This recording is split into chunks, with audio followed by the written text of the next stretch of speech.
Hello, everyone, and welcome to this edition of the OCNJ Local, your podcast for everything happening here in America's greatest family resort. We're your hosts, Dominic Doherty and Drew Fate. We are your local guys. Do I say your name? I forget. You do. I do? Wow. Yeah. It's been a week. You would think, with the lapse in recording we had before, that I would remember how I normally say it. But I was more excited because you're right next to me now, so I got my finger Yeah, you point got back. the finger right, which is good. So awesome. Well, joining us today, we have a very special guest, Frank Donato, Chief Financial Officer of the City of Ocean City. Frank, thank you for taking the time to join us tonight. We appreciate it. Absolutely, guys. Good to see you. Good to see you, Frank. Thanks for being on. Real quick, Frank, where did you go to school? I grew up on the island, did K through 12 right here in Ocean City. And then I did my college work up at St. Joe's University in Philly. And then after that, I completed a program through Rutgers to obtain my CFO license for the state of New Jersey. Excellent. St. Awesome. Joe's. Yeah. Nice. Mhm. Nice. Frank Luck will never die. Frank has a lovely wife and two beautiful daughters. What grade are they in now, Frank? Thank you. Appreciate that. And I'm sure Kelly does too. Yep. Shout out, Kelly. Kids are in the intermediate school. They're in 6th and 7th grades. Wow. That goes Yeah. quick, man. It does. Yeah, That goes quick. definitely Nice. does. Nice. So here we are, April of 2025.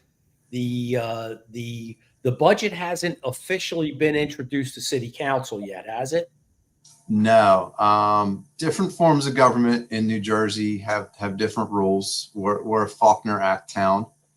Our process is the mayor proposes a budget by a certain statutory date each year, which he did 2 meetings ago. That was, I guess, the first council meeting in March. And then I followed that up with a presentation to go over the details and the numbers. Because when the mayor gives out the budget, he does like a state of the city address and, kind of gives an overall picture of the budget for this year. And then I go over it in detail, which I did last week. And I think you guys have my presentation that you've kind of looked at some of the slides and some of the numbers behind it. We did. And then the game plan from there is that the council will be asked to formally introduce the budget at the next meeting, April. Let's see, that's April 10th. That's the first council meeting in April. And once they have it in their court, it has to be advertised and it stays out there for 28 days at a minimum. And then they can adopt it at the first meeting in May if it stays on track. Do they have to vote at the April 10th meeting to accept it, if you will? They vote twice. They vote at the introduction and the adoption, and it takes a simple majority to move the budget forward. So if you have 7 council people at the meeting, that means it needs at least 4 votes. Gotcha. Yeah. Has there ever been, I don't remember one, but has there ever been a budget that was not accepted in Ocean City? No, I mean, it's a statutory requirement to eventually get to a budget that you agree on. I mean, there's definitely been, we've had no votes on the budget before. I can't remember anyone ever going, completely getting voted down. But, if you were to vote a budget down, you have to, regroup, fix it, cut something, whatever. I mean, you got to, eventually a town has to operate with a budget. At some point, it's got to get adopted in the year. So. Right. So how long do you spend working on the budget yourself? And I'm sure you have a number of people that work with you in your office. How long does your staff, you and your staff, take to prepare that budget? We really, obviously it's a year-round process. It's constantly evolving and changing. And even after you adopt the budget, you're still can still be modified throughout the year. And when you get notified of grants and you're adding them to the budget. But so that I'll use the 2025 budget, for example. We'll start, again, it's attributable to our Faulkner Act form of government. We really start in November, starting to put things together, because by the end of November, in our form of government, the department heads that are, the director of public works, police, fire, myself, Department of Law, community services, we all have to make presentations to the mayor by November 30th and present a draft budget to him at an open public session. And we do that here in City Hall. So I'm distributing worksheets to all the other department heads throughout the month of November. They're working on them, filling them out, sending them back in, so that we're prepared to give that presentation to Jay, in this case, Jay, or whoever the mayor is, by the end of November. And then it just continues on from there. I continue to work on it the whole month of December. Obviously, once we get done year end and we close out the books as far as the prior year budget, that gives me a lot of the information I need to then plug into the following year's budget as far as, where did revenues end up, where was fund balance, things of that nature, all types of things that affect the next year's budget. I would think that November is probably, in a resort town, is probably a good time frame, because by then I would imagine that you have most of the actual cost and revenue from the summer season. Is that helpful? The big ticket items are closed up by then. The parking and the beach tags, and a lot of the tourism type of revenues are done at that point. So you have a good handle as to how the year is going to end up. Yeah. Right. Gotcha. Awesome. So the Faulkner form of government, is that what Sea Isle is now? They are. Yep. They changed that in the last. They changed. I want to say like 15 to 20 years ago ish. Yeah. Rich Deeney, that was our former business administrator here when I started. After he retired from Ocean City, he helped shepherd Sea Isle through that process. Rich, Yeah. okay, and you helped them out as temporary, I guess, CFO just a couple years ago, right? I did, yeah. Paula Dahl, their longtime CFO, had retired, and they did a recruitment process where they didn't turn up any candidates, and they were sort of stuck in a bind right up to her retirement date. They reached out and to Ocean City, and I was able to help them out for a couple months while they redid the process, and they recruited a great CFO, Jen McIver, who's still there. Yeah. All right, so let's dish, Frank. Mayor Lenny Desiderio, Mayor Jay Gillian, who's the bigger pain in the butt? I have great relationships with both of them. I mean, obviously, I knew you were too smart to answer that question. I'm just putting it out there. I know it's Mayor Gillian. Well, been working with Jay for 15 years now, and I mean, I knew him for a long time before then. Obviously with Wonderland and everything, but he's, I'm probably the only department head left that he inherited. From 15 years ago. I was appointed to CFO by Sal Perillo a year before Jay took office, and I feel like I'm like the lone survivor on the island. I didn't realize that. I didn't realize that Sal had appointed you. Yeah, Sal had appointed me, and Sal had appointed Chad Callahan as the chief, and I guess it was me and Chad that Jay really kind of inherited. And Mike Datlow was here as well, but Mike went from director of community services over to being the business administrator. So I guess really the three of us were, the guys that came over. Yeah. And Chad and Mike have now retired. You're the Yes. last man standing. Yep. Very nice. So let's dig in here to the 2025 budget. The big thing that I see and the big thing that people are talking about, is the tax increase. Why is it a little bit bigger than before? What's going on? What do we need to raise funds for?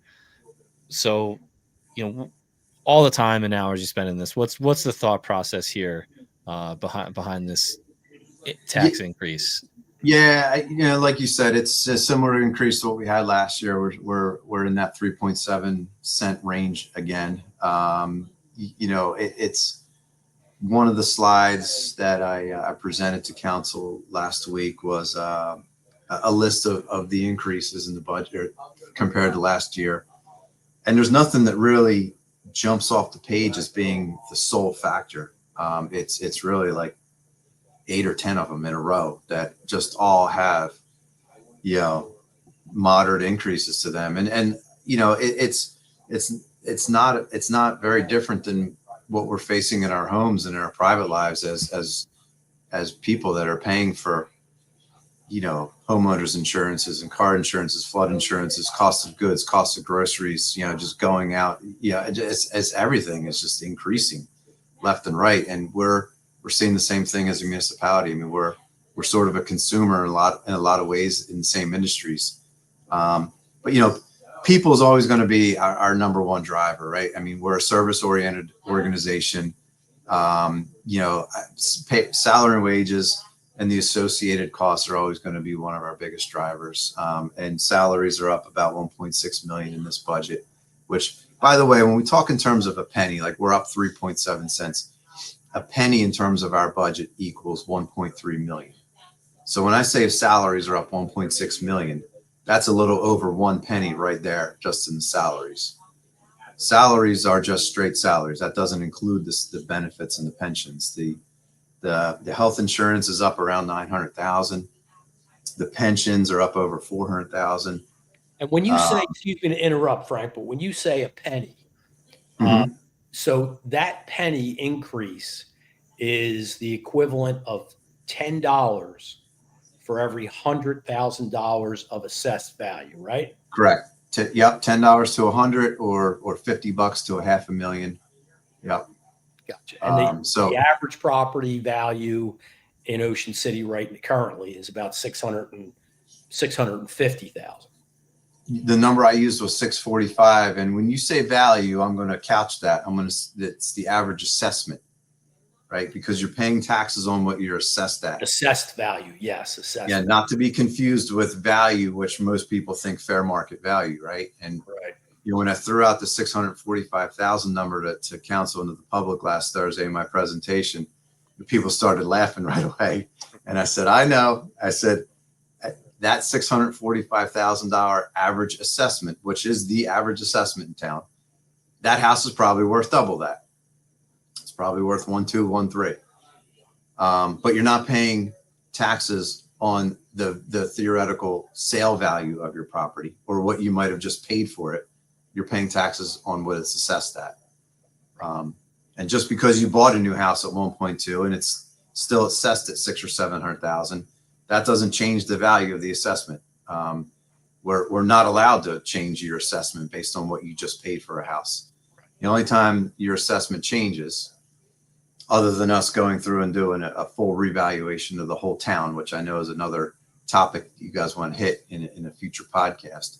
But the only way your value changes is if you improve your house. Do you do an addition, a renovation, or you tear it down and build new?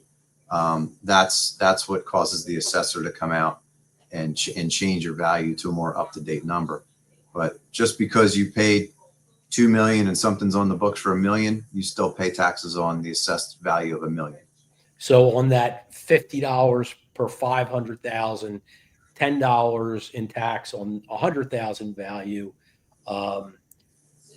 we're talking about roughly $115,000 increase in tax per penny on the average assessed house.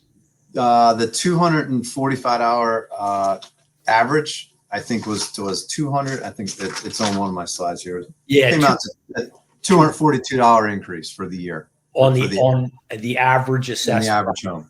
Gotcha. Exactly. Yeah. Okay. Mm-hmm.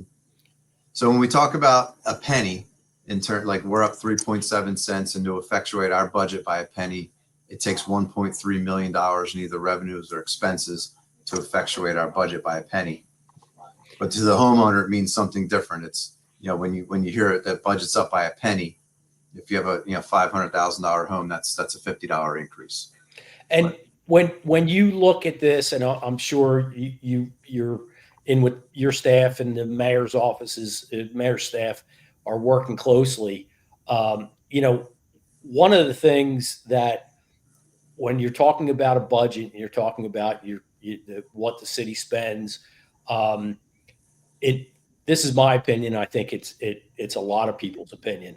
Uh, what we get for our taxes in Ocean City are, not only trash collection and all those kind of basic things, but the services that we get are, I think, second to none. So I guess my question is, Frank, when you're looking at a tax increase, is there discussion of reduction of services in any way, in any place? No, that's a good question. And, those are the discussions and decisions that surround a budget process. The increase that we're looking at maintains everything that we're all used to in Ocean City. And like you said, the list of amenities and services, goes on and on in Ocean City. Clean, safe, family friendly, right? Those are the cornerstones of Ocean City. And, in order to make, we want to maintain that level, of course, right? So, it's tough to pass on a 3.7 cent tax increase, but we're able to do so by not cutting any corners and not reducing any services. Well, that's really good to hear because Yeah. there's pressure on you associated with a tax increase.